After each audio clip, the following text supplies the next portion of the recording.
So this building was built as a fire station for Winter Garden in 1930s. It was a project designed by first-year architecture students, technically sketched on a bar napkin and submitted proposal was for funding, and that's how they got funding.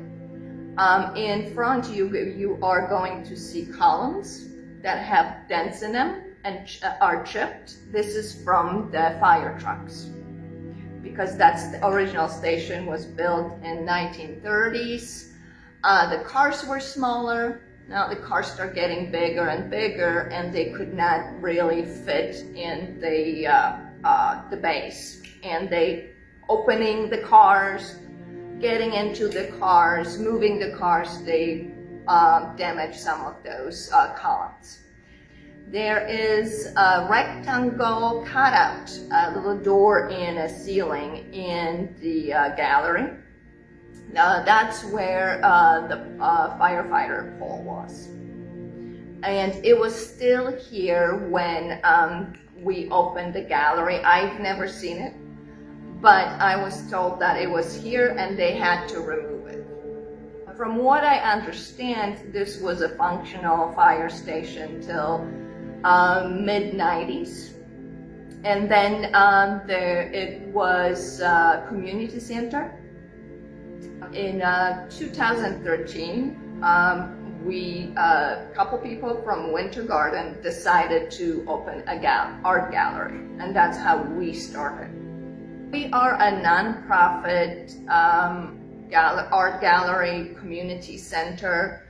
We are focused on exposing the community to artists and bringing artists to the community, and bringing arts into Winter Garden. That window right there, there's definitely somebody standing in there tonight looking at us.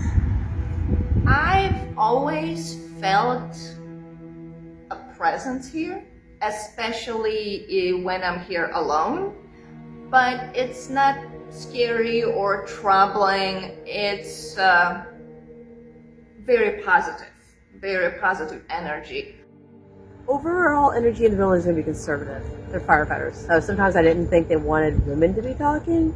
They're going to be very conservative. They're going to watch us.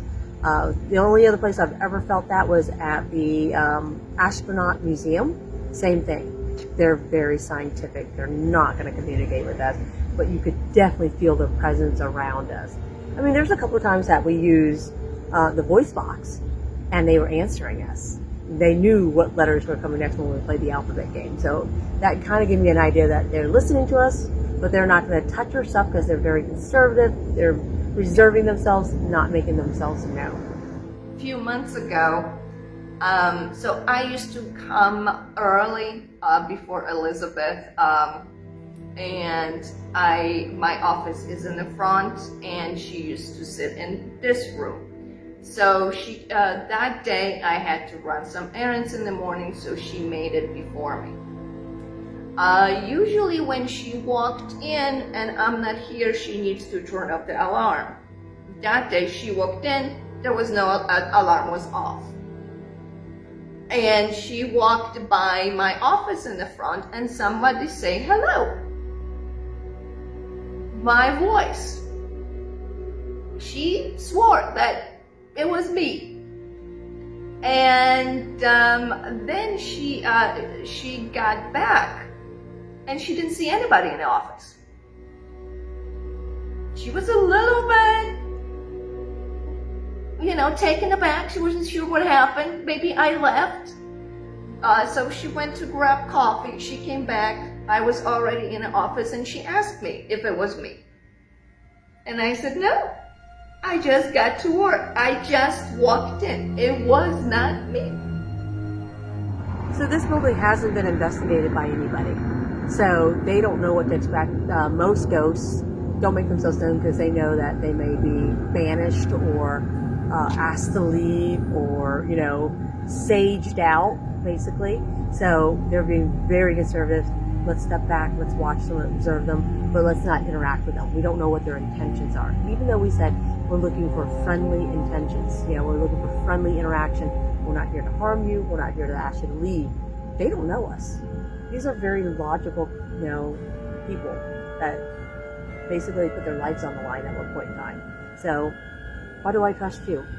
I don't know. Logically, if you were in my home, I would ask you to leave. So, that's a conservative thought right there. If there's only one spirit in here, please make an X. Is there only one spirit here? Oh, look. Yeah, it says no. There's multiple in here. Go ahead straight back up. What's that? Where's the other person at, please? Where's the other person? Happened. Okay. The person's over there, right? The other person's over there. Yeah, it just points in a totally different direction. Correct. That means there's more than one. Felt somebody near the couch, for sure. Definitely a male presence, and then opposite corner we felt somebody lingering in that little area, and the office, somebody peeking out at us through the doorway. Then we flip-flopped, where you guys finished your interview, we walked back there, and it was the closet. There's 2 doors in there, but the one closet to the right-hand side, if you're looking at the wall, definitely stood out. It was like somebody's behind there. Like, they almost challenged me to open the door. But we were just kind of, leave it alone, let you finish your interview. Even though we didn't get any flashlight, we definitely got a lot of cold feelings. We felt people walking past us and people watching us. Probably the most significant one was going to be out in the front where the couch was. They felt so tall. Like, I want to say 8 feet tall. And there's no way I know, maybe they projected themselves that way. But then Anna told us that that's where the fire pole was at one point in time. So they were probably sliding down, holding really tight to the pole to be in that position. That's why it made us look up at them, because they were a residual haunt or just literally clinging to that pole at that point. I've been exposed in my life to a lot of unexplained things and interesting people. I never discard anything, or until proven otherwise, I'm open-minded in general. Like I'm getting goosebumps.